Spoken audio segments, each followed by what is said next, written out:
Astaghfirullah. Bismillahirrahmanirrahim. Assalamualaikum warahmatullahi wabarakatuh. Alhamdulillah,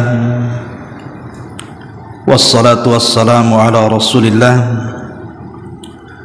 wa ala alihi wa sahbihi wa mawalah wa la hawla wa la quwata illa billahi wa ba'du. Alhamdulillah, segala puja dan puji hanya milik Allah subhanahu wa ta'ala.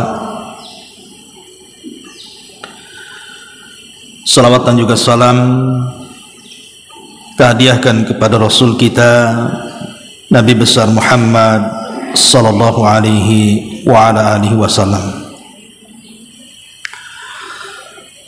Pembahasan di pagi menjelang siang ini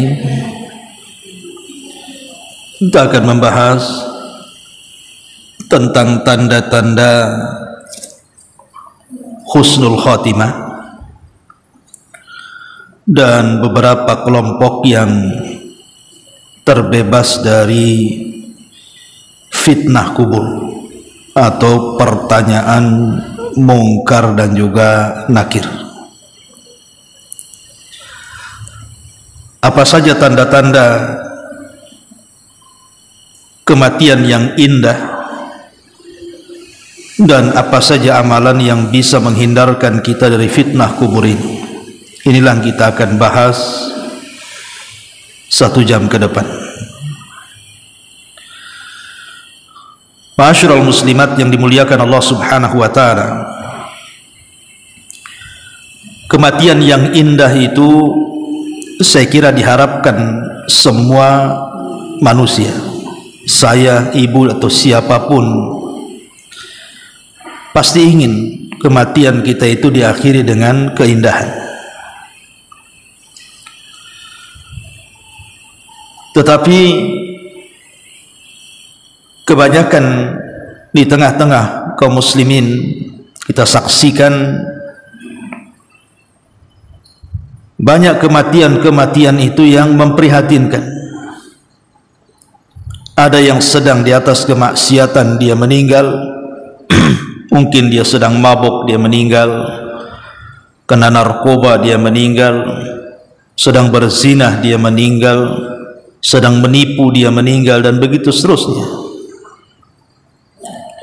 Itu yang kita saksikan di sekitar kita. Tapi tak jarang juga kita saksikan ada orang-orang yang meninggal itu Masya Allah membuat cemburu bagi kita. Ada yang sedang sholat dia meninggal, ada yang sedang membaca Quran dia meninggal, ada yang sedang berjalan ke pengajian dia meninggal, dan begitu seterusnya.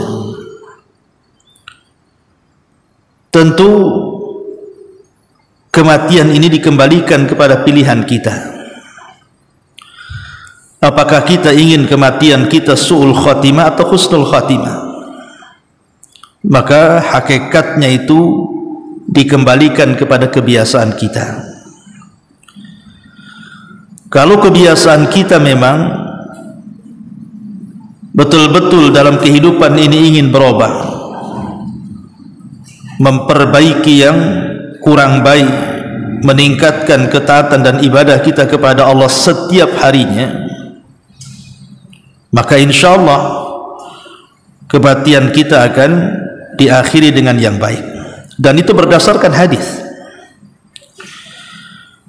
Dalam sebuah hadis dari Anas bin Malik radhiyallahu anhu, Nabi sallallahu alaihi wasallam bersabda, "Idza aradallahu bi'abdihi khairan ista'malahu." Apabila Allah menginginkan kebaikan bagi hambanya, maka ia akan mempekerjakan hamba itu. Qalu kaifa yasta'miluhu ya Rasulullah? Sahabat bertanya, bagaimana Allah mempekerjakan wahai Rasul? Qala, maka Nabi SAW mengatakan, yuwaffiquhu li amalin salihin qabla mautihi. Allah akan memberikan taufik untuk berbuat kebaikan sebelum kematiannya. Jadi kalau sebelum kematiannya dia banyak melakukan kebaikan, banyak melakukan ibadah, artinya dia diberikan taufik. Taufik inilah yang kemudian mengakhiri kehidupan kita di atas kematian yang indah. Ma'asyiral muslimat yang dimuliakan Allah Subhanahu wa taala, di dalam Al-Qur'anul Karim, tepatnya surah Fussilat ayat 30, Allah Subhanahu wa taala mengatakan, innal ladzina qalu rabbuna Allah thumma istaqamu tatanazzalu alaihimul malaikatu alla takhafu wa la tahzanu wa abshiru bil jannati allati kuntum tu'adun. Sesungguhnya orang-orang yang mengatakan Rabb kami Allah, kemudian mereka istiqamah. Artinya istiqamah itu terus meningkatkan amal soleh kita setiap harinya, seperti menambah salat sunnahnya, menambah puasa sunnahnya, menambah sedekahnya, menambah zikirnya, menambah baca Qur'annya, dan dia istiqamah di situ. Kalau satu hari Allah takdirkan meninggal dunia, maka malaikat akan datang dan akan mengatakan, jangan takut, jangan sedih, bergembiralah karena sorga telah dijanjikan Allah kepadamu. Dari sini kita tahu bahwa orang-orang yang meninggal di atas husnul khatimah, mereka adalah orang-orang yang sangat merindukan Allah Subhanahu wa taala dan perjumpaannya. Makanya ada hadis yang mengatakan, man ahabba liqa Allah ahabballahu liqa'ah, wa man kariha liqa Allah karihallahu liqa'ah. Barang siapa yang senang berjumpa dengan Allah, maka Allah akan senang berjumpa dengannya. Tapi barang siapa yang benci berjumpa dengan Allah, Allah pun benci berjumpa dengan dia. Maknanya apa? Orang yang banyak melakukan amal saleh, dia perbanyak salatnya, puasanya, zikirnya, baca Qur'annya, silaturahimnya, dan macam-macamnya kan, Bu. Otomatis kan setiap amal yang kita lakukan kan ingin dapat balasan kan, Bu. Dan balasan itu hanya pada Allah, sehingga dia menjelang kematiannya dia rindu berjumpa dengan Allah karena dia ingin mendapatkan balasannya. Tapi orang-orang yang tidak banyak beramal saleh, justru kemaksiatan yang ada, orang ini benci berjumpa dengan Allah karena dia tahu balasannya. Maka pada kesempatan kali ini kita akan mencoba meringkas tentang tanda-tanda dan alamat orang itu dinyatakan husnul khatimah. Yang pertama, mampu mengucapkan syahadat ketika meninggal. Di dalam hadis Nabi SAW yang mengatakan, man kana akhiru kalamihi la ilaha illallah dakhalal jannah. Barang siapa yang akhir ucapannya la ilaha illallah, maka dijamin masuk surga. Kalimat la ilaha illallah itu kalimat yang paling mudah diucapkan oleh orang yang sedang sakaratul maut. Adapun kalimat yang lain paling sulit. Jadi Allah Subhanahu wa taala memang memudahkan kalimat ini diucap orang-orang sakaratul maut. Tetapi Allah Subhanahu wa taala sudah mudahkan kalimat ini diucap oleh orang-orang yang sedang sakaratul maut. Banyak juga orang yang tidak sanggup mengucapkannya kan. Karena orang-orang yang mampu mengucapkan kalimat ini adalah orang yang semasa hidupnya banyak mengucapkannya dan berusaha memaknai dan juga mengamalkan isinya. Karena percuma dia mengucapkan kalimat la ilaha illallah tapi masih datang ke dukun, masih percaya dengan tangkal dan jimat, masih melakukan kesyirikan. Percuma kalimat itu. Jadi ketika kita mengucapkan setiap hari la ilaha illallah, artinya kita mentauhidkan Allah. Dan biasanya orang-orang yang senantiasa berada di atas tauhid dan suka mengucapkan kalimat la ilaha illallah, Allah mudahkan untuk mengucapkannya saat kematiannya. Ini yang pertama. Yang kedua, saat kematiannya ada keringat di dahinya, Bu. Lihat ibu kalau sedang mengunjungi orang yang meninggal atau sedang sakaratul maut, lihat dahinya, Bu. Kalau dahinya penuh dengan keringat dan dia orang baik, jadi semasa hidupnya memang dia rajin ibadah, dikenallah kebaikannya. Saat meninggal kok dahinya banyak atau penuh dengan keringat, Bu, maka keringat di dahi seorang mukmin yang taat itu tanda dari tanda-tanda husnul khotimah. Kata Rasul, mautul mu'min bi araqil jabin. Seseorang mukmin itu meninggal dengan dahi yang berkeringat. Kemudian yang ketiga, meninggal pada hari Jumat. Kalau ada orang baik, orang taat ibadah kepada Allah, dikenal kebaikannya dan keramahannya, Allah takdirkan kok dia meninggal di hari Jumat, entah paginya, entah siangnya, entah malamnya. Kata Nabi SAW, ma min muslim yamutu yawmal jum'ati aw laylatal jum'ati illa waqahu Allahu fitnatal qabri. Tidaklah seorang muslim meninggal dunia di hari atau di malam Jumat kecuali Allah akan menjaga dia dari fitnah kubur. Karena hari Jumat itu kan hari kemuliaan bagi kaum muslimin, Bu. Sayyidul ayyam, pemimpinnya hari-hari. Ini yang ketiga. Yang keempat, meninggal saat melaksanakan jihad. Meninggal saat melaksanakan jihad di jalan Allah Subhanahu wa taala. Ada sebuah hadis Nabi mengatakan, ma ta'udduna syahida fikum, siapa yang terhitung orang-orang yang mati syahid di antara kalian? Qalu, maka sahabat mengatakan, ya Rasulullah, man qutila fi sabilillah fa huwa syahid. Siapapun, kata sahabat, yang terbunuh di jalan Allah maka dia syahid. Maka Rasul mengatakan, inna syuhada ummati idzan qalil. Kalau orang yang mati syahid itu orang yang mati ketika bertempur melawan musuh, kalau gitu para syuhada itu sedikit jumlahnya. Maka sahabat mengatakan, faman hum ya Rasul, kalau begitu siapa selain mereka wahai Rasul?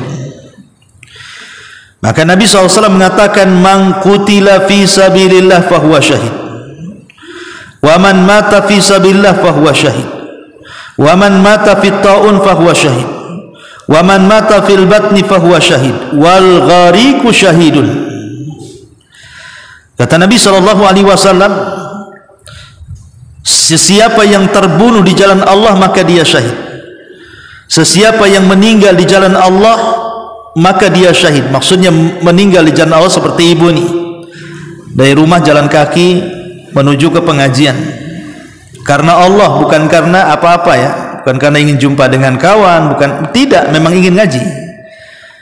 Allah takdirkan mungkin kecelakaan di jalan, kemudian meninggal, maka meninggalnya mati syahid karena ibu mau datang ke pengajian, atau ibu dari rumah ke sini kesandung, jatuh, meninggal pula, mati syahid. Tapi jangan disandung-sandungkan, Bu, maksudnya tanpa sengaja tersandung, maka dia syahid. Sesiapa yang meninggal karena penyakit taun, sebuah wabah, maka dia syahid. Sesiapa yang meninggal karena penyakit perut, maka dia syahid. Dan sesiapa karena tenggelam, maka dia syahid. Tentu maksudnya orang-orang yang baik kan, Bu, maksudnya orang-orang yang rajin ibadah, orang yang taat. Allah takdirkan kematiannya seperti itu maksudnya ya. Kematiannya tenggelam, kematiannya karena sakit perut, kematiannya karena wabah, maka itu dianggap syahid ya. Termasuk juga yang kelima, meninggal karena tertimpa sesuatu. Kata Nabi SAW, asy-syuhada khamsatun, al-mat'un wal mabtun wal gharik wa sahibul hadmi wa syahidu fi sabilillah. Orang yang mati syahid ada 5. Orang yang mati karena penyakit wabah, orang yang mati karena sakit perut, orang yang mati karena tenggelam, orang yang mati karena tertimpa reruntuhan, dan orang yang mati syahid di jalan Allah. Umpamanya dia tukang bangunan, ya dia orang baik, taat. Allah takdirkan ketika dia bekerja di sebuah bangunan, roboh pula bangunan itu karena dia mati syahid. Tukang-tukang itu kalau dia orang baik, kalau dia orang taat gitu ya, Allah takdirkan kematian seperti itu, insya Allah syahid. Atau mungkin karena gempa tiba-tiba roboh rumah, terkena runtuhan, atau seperti di Palestina dibom rumahnya, akhirnya terkena runtuhan mati, itu syahid bu, kalau dia orang baik ya. Kemudian yang nomor 6, meninggal karena melahirkan. Nah, bagi ibu-ibu ya, kata Nabi SAW dalam sebuah hadis dari Ubadah ibn Samit radhiyallahu anhu menghabarkan tentang orang-orang yang mati syahid. Beliau bersabda, wal mar'atu yaqtuluha jam'a syahadat yajurruha waladuha bisararihi ilal jannah. Dan wanita yang meninggal karena melahirkan, maksudnya melahirkan anaknya, masuk golongan syahid, dan anak itu akan menarik dengan tali pusarnya orang tuanya ke dalam surga. Subhanallah bu ya. Jadi kalau Allah takdirkan ada orang sedang meregang nyawa karena melahirkan, Allah takdirkan meninggal ibunya atau meninggal dua-duanya, maka Rasul mengatakan anak itu akan menarik dengan tali pusarnya ibunya ke surga. Makanya kenapa kemudian ada keutamaan yang luar biasa bagi wanita-wanita dari mengandung sampai melahirkan. Kalaupun Allah Subhanahu wa ta'ala takdirkan meninggal ketika melahirkan, maka wanita itu mati syahid. Tentu sekali lagi wanita yang taat ya, wanita yang rajin sholat, wanita yang rajin melakukan zikir, baca Quran, ibadah lah pokoknya. Allah takdirkan kok kematiannya seperti itu, maka dia mati syahid dan mati husnul khatimah. Kemudian yang nomor 7, meninggal karena terbakar atau radang selaput dada. Kata Nabi SAW, asyhadatu sab'un siwal qatli fi sabilillah. Al-mat'un syahidun, wal ghariqu syahidun, wa sahibu dhatil jambi syahidun, wal mabtunu syahidun, wa sahibul hariki syahidun, walladhi yamutu tahtal hadmi syahidun, wal mar'atu tamutu bi jum'i syahidatun. Orang syahid itu ada 7 kata Rasul. Mati terkena taun atau wabah, dia syahid. Mati karena tenggelam, dia syahid. Mati karena radang selaput dada, dia syahid.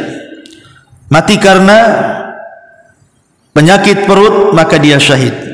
Mati karena terbakar, maka dia syahid. Mati karena terkena runtuhan bangunan, maka dia syahid. Dan wanita yang sedang melahirkan, maka dia syahid. Di sini juga disebut orang-orang yang terkena bakar. Ya, bisa saja kan terjadi kebakaran kan bu. Ada satu perumahan terjadi kebakaran, mungkin merembet, akhirnya dari satu rumah jadi 2 rumah, 3 rumah, akhirnya banyak rumah terbakar. Nah kebetulan mungkin di salah satu rumah itu ada orang yang soleh atau wanita yang soleha, Allah takdirkan tidak diselamatkan, rupanya mati kena bakar, syahid. Mati kena bakar, kalau dia orang baik atau wanita baik, maka dia mati syahid. Atau karena tadi, karena sakit dada, jadi kena radang selaput dada, atau dalam bahasa Arabnya dhati jambin. Itu juga kalau memang orang baik terkena penyakit ini, maka dianggap mati syahid, artinya matinya baik. Ini nomor 7. Kemudian yang nomor 8, meninggal karena membela agama. Kata Nabi SAW, man qutila duna malihi fahuwa syahid, wa man qutila duna ahli fahuwa syahid, wa man qutila duna damihi fahuwa syahid, wa man qutila duna dinihi fahuwa syahid. Siapa yang terbunuh karena membela hartanya, membela keluarganya, membela darahnya atau membela agamanya, maka dia syahid. Jadi kalau seandainya kita membela agama kita seperti orang-orang Palestina, membela agama, mempertahankan Masjidil Aqsa, ya, atau siapapun yang membela agamanya, tidak rela kalau seandainya agamanya diinjak-injak, dia marah, kemudian dengan sebab membela agamanya dia terbunuh, syahid. Sebagaimana juga orang baik yang membela hartanya, yang membela keluarganya, umpamanya datang rampok ke rumah mau bunuh anak kita, ibu lawan rampok itu, kemudian ibu pula kena parang sama rampok, matilah ibu. Ibu orang baik, tidak pernah meninggalkan sholat wajib, maka kematian ibu mati syahid. Ini yang nomor 8. Nomor 9, meninggal karena menjaga wilayah perbatasan kaum muslimin, seperti orang-orang Palestina itu disebut ribat namanya. Ribatu yaumin wa lailatin khairun min siyami syahrin wa qiyamihi wa in mata jara alaihi amaluhu alladhi kana ya'muluhu wa ujri alaihi rizquhu wa aminal fattan, kata Rasul. Berjaga-jaga sehari semalam di daerah perbatasan lebih baik daripada puasa beserta salat malamnya selama 1 bulan. Seandainya dia meninggal, maka pahala amalnya yang telah ia perbuat akan terus mengalir dan akan diberikan rezeki baginya, dan dia terjaga dari fitnah kubur. Ini yang nomor 9. Yang nomor 10, meninggal saat melakukan amal perbuatan baik. Ibu lagi ngantar sedekah, meninggal. Ibu lagi sholat, meninggal. Ibu lagi zikir, meninggal. Ibu lagi baca Quran, meninggal. Ibu lagi bantu orang, meninggal. Ibu lagi masakan keluarga untuk anak istri karena Allah, meninggal. Pokoknya meninggal di atas kebaikan. Kebaikan apa saja. Maka kebaikan apa saja kalau Allah takdirkan ibu meninggal dengan sebab itu, maka ibu diberikan kematian yang baik. Karena Rasul mengatakan sana'iul ma'ruf taqi masari as-su. Jadi perbuatan kebaikan itu bisa menghindarkan dari keburukan-keburukan, salah satunya su'ul khatimah. Inilah 10 tanda kalau ada pada diri kita, maka kita dianggap husnul khatimah. Ma'asyiral muslimat yang dimuliakan Allah Subhanahu wa taala. Kemudian yang kedua, pembahasan yang kita akan bahas adalah orang-orang yang mereka ketika meninggal dunia terbebas dari fitnah kubur. Ketika manusia saat meninggal dunia didatangi mungkar dan nakir, kemudian ditanya, man rabbuka, siapa Rabbmu, wa man nabiyuka, siapa nabimu, wa madinuka, apa agamamu, maka semua manusia harus menjawabnya. Kalau dia sanggup menjawab, sebagaimana Allah mengatakan, yutsabbitullahu alladhina amanu bil qauli tsabit. Allah tetapkan jawaban orang-orang yang beriman dengan jawaban yang mantap. Berarti orang ini selamatlah dari fitnah kubur.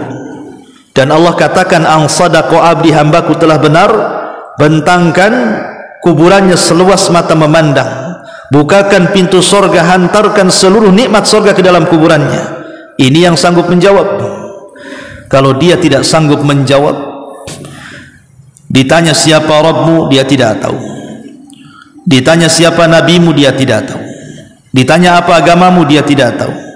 Maka ketika Allah melihat hamba ini tidak sanggup menjawab dalam fitnah kubur, maka Allah mengatakan, angkadzaba abdi, hambaku telah berdusta. Sempitkan kuburannya, hantarkan hawa panas dari neraka ke kuburannya, dan dia akan dipukul oleh malaikat yang kalau seandainya pukulannya itu diletakkan di gunung Uhud cukup menghancurkan gunung Uhud, kata Nabi. Berarti fitnah kubur ini menentukan kan selamat dan tidaknya manusia dalam kubur. imma dia masuk kepada azab kubur atau nikmat kubur. Makanya Utsman bin Affan apabila diingatkan soal fitnah kubur itu menangis dia. Ketika ditanya, wa mayubkika ya Utsman, apa yang membuat anda menangis wahai Utsman? Maka Utsman mengatakan, celaka engkau, kuburan ini loh bisa menjadi raudun min riyadil jannah, taman dari taman-taman menuju taman sorga, atau hufratun min hufarin nar, bisa juga menjadi lubang menuju kita ke neraka. Jadi fitnah kubur ini sangat mengerikan. Makanya wajar kalau kita ini berlindung dari fitnah kubur ini setiap sholat kita kan. Lalu di sana ada individu perorangan dari kaum muslimin, dari umat Islam itu yang tidak akan ditanya, Bu.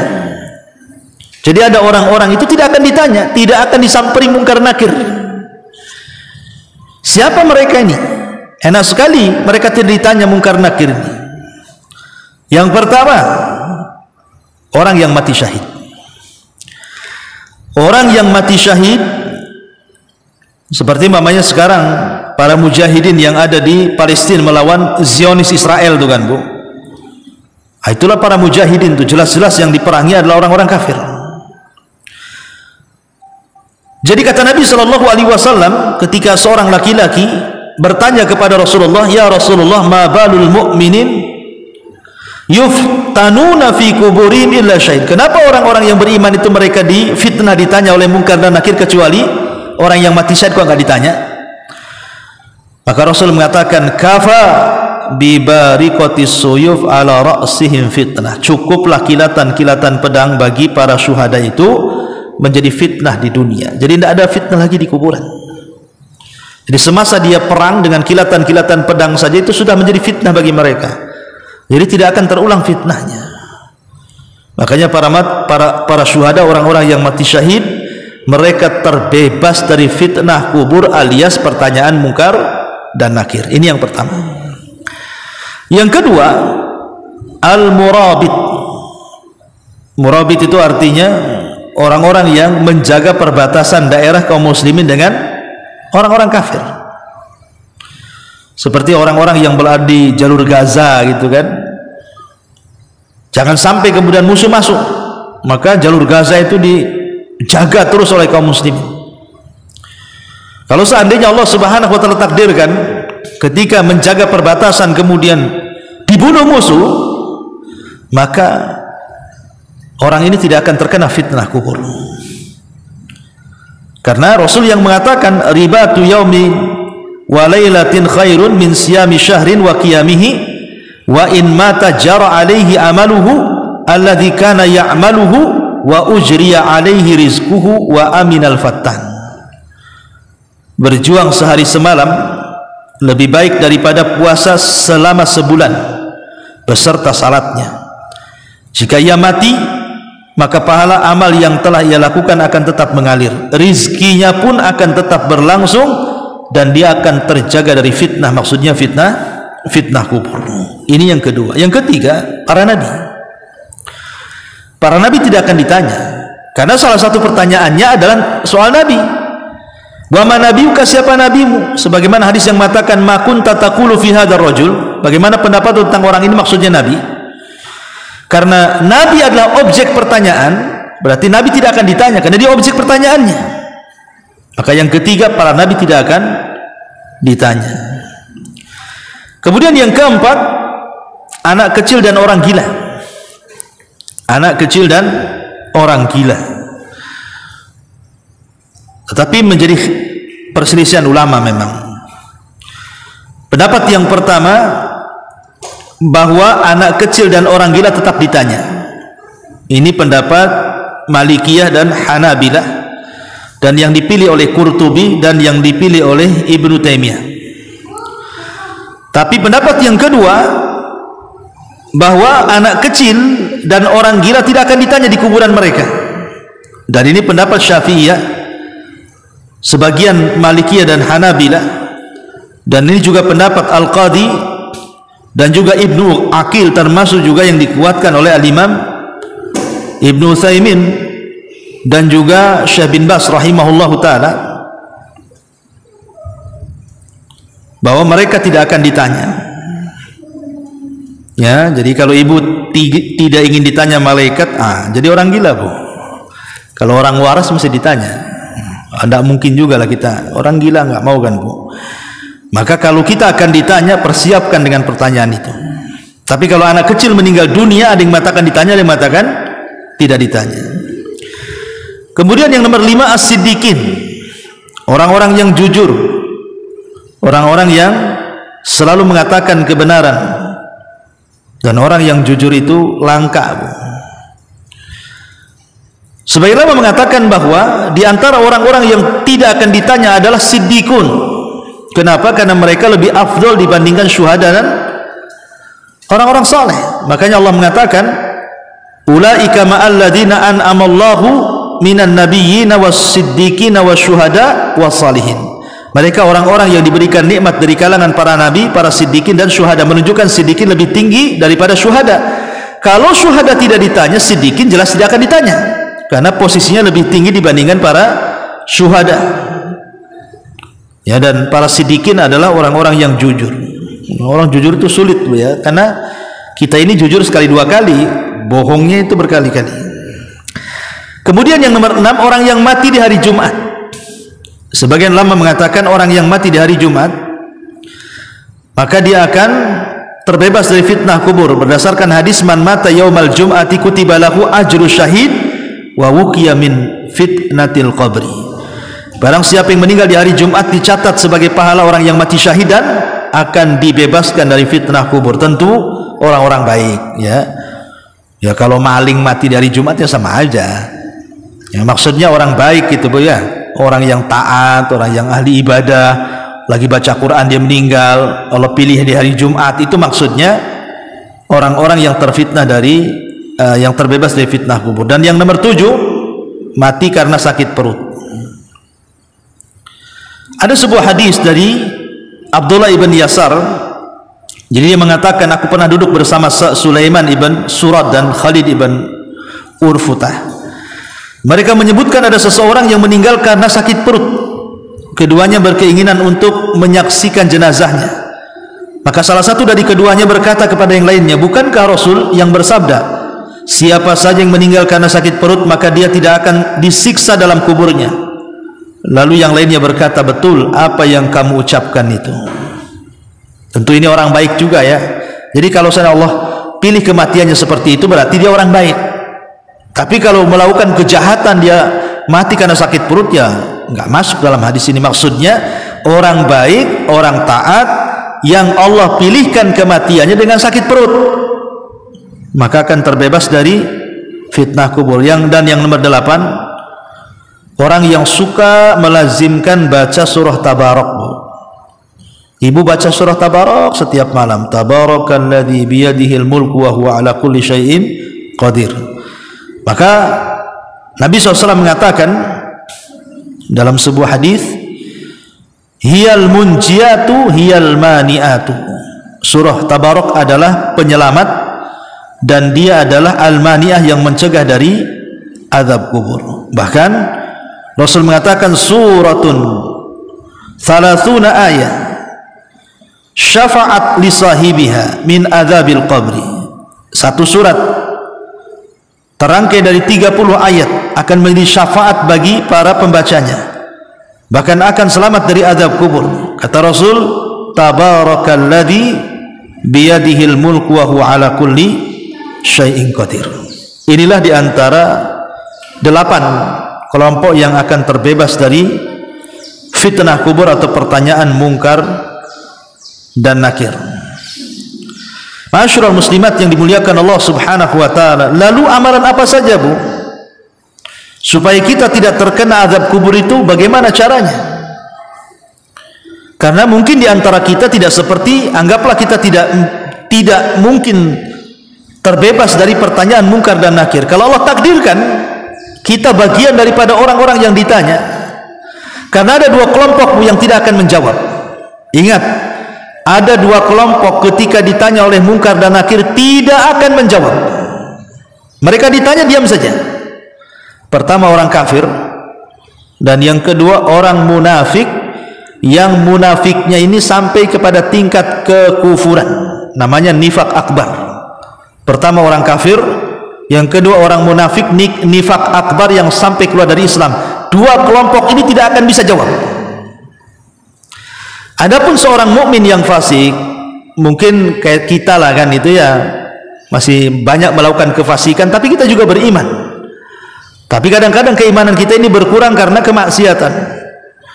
Maka orang-orang yang seperti ini masih bisa menjawab dengan catatan, Bu, satu, amalan yang bisa menyelamatkan dari azab kubur adalah bertauhid. Yang kedua, istiqomah di atas ketaatan. Yang ketiga, jaga sholat, zakat dan puasa.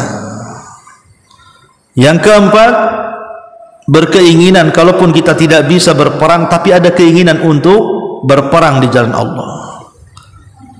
Yang kelima, ar-ribat, menjaga perbatasan. Yang keenam, terus ta'awud, berlindung dari azab kubur dalam setiap salat kita. Kemudian yang nomor 7, banyak-banyak berdoa supaya kita terlepas dari azab kubur. Dan yang nomor 8, jauhi penyebab-penyebab yang mengakibatkan azab kubur, seperti riba, namimah, cebok nggak bersih dan begitu seterusnya. Itu kan penyebab-penyebab datangnya azab kubur. Wallahu a'lam bishawab. Ini diantara yang bisa saya sampaikan pada pembahasan di siang hari ini. Taib, sebelum saya tutup, kalau ada yang bertanya silakan.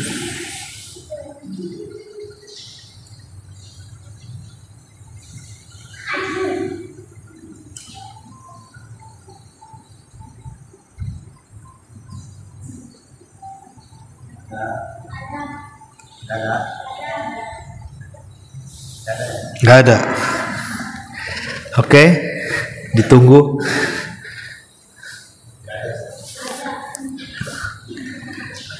Iya. Apa ini? Bismillah, setiap mayit yang masuk ke kubur akan dihimpit dan dijepit. Apakah tidak terkecuali orang-orang yang beriman? Dan apakah itu azab kubur? Beda, Bu. Himpitan kubur dengan azab kubur beda. Kalau himpitan kubur itu disebut dhaghtatul qabri, dan itu pertama kali sebelum ditanya. Ketika orang masuk ke dalam kuburan, Bu, kuburan itu langsung menghimpit kita, dan itu tidak dikecualikan. Mau orang kafir, mau orang yang beriman, mau orang baik, mau orang jahat, mau bayi, mau orang dewasa, semua terkena himpitan. Khusus untuk himpitan itu tidak akan selamat siapapun. Sampai bayi yang tidak berdosa saja kena himpitan. Makanya di zaman Rasul ada sahabat namanya Sa'ad ibn Rabi, itu pemimpin Aus, ya. Sa'ad ini pemimpin Aus, Sa'ad ibn Rabi. Dia yang mengislamkan satu kabilah Aus, Bu. Bayangkan bagaimana jasanya dalam Islam, mengislamkan satu kabilah, Bu, sampai akhirnya jadi orang-orang Ansor tuh. Itu berkas jasanya Sa'ad tuh. Saat kematian Sa'ad itu, Bu, 70.000 malaikat turun dari langit mengantarkan jenazahnya, dan arsy Allah bergetar karena kematiannya. Tapi kata Rasulullah, kalau seandainya ada yang selamat dari himpitan kuburan, tentulah Sa'ad orangnya. Tapi Sa'ad pun tidak selamat, dia pun terkena himpitan. Kalau sekelas Sa'ad saja terkena himpitan, macam mana kita pula lah, Bu? Maka kita pasti akan terkena himpitan. Cuman bedanya, kalau begitu apa bedanya himpitan kubur bagi orang yang beriman dengan orang kafir? Ulama menjawab, adapun himpitan bagi orang-orang kafir itu muqaddimah siksa bagi dia. Sebelum azab kubur itu disiksa dengan himpitan. Karena tanah yang menghimpit orang-orang kafir itu akan meretakkan seluruh persendian dan tulang-tulang dia, dan dia akan menjerit, dan tidak ada yang tahu sakitnya kecuali Allah. Saking sakitnya. Itu himpitan bagi orang-orang kafir. Tapi himpitan bagi orang-orang yang beriman tidak sama, Bu. Himpitan bagi orang-orang yang beriman itu seolah-olah seorang ibu yang sedang merangkul bayinya. Coba bayangkan kalau ibu memeluk bayinya, Bu, kan tidak mungkin bayi itu sampai kesakitan, kan, Bu? Ya seperti itulah ketika tanah menghimpit orang yang beriman, maka seolah-olah tanah itu ibu kita, karena kita berasal dari tanah dan kita akan kembali ke tanah, dan kita ini seolah-olah bayinya. Jadi tanah itu menghimpit kita seolah-olah seorang ibu menggendong ataupun merangkul anaknya, tidak terasa sakit. Itu himpitan kasih sayang bumi kepada kita. Itu kalau yang beriman. Tapi kalau semua terkena himpitan, ya semua terkena himpitan, wallahu a'lam. Ya, ini yang bisa disampaikan. Subhanakallah bihamdika, asyhadu an la ilaha illa anta, astaghfiruka wa atubu ilaik. Allahu ta'ala alam. Assalamualaikum warahmatullahi wabarakatuh.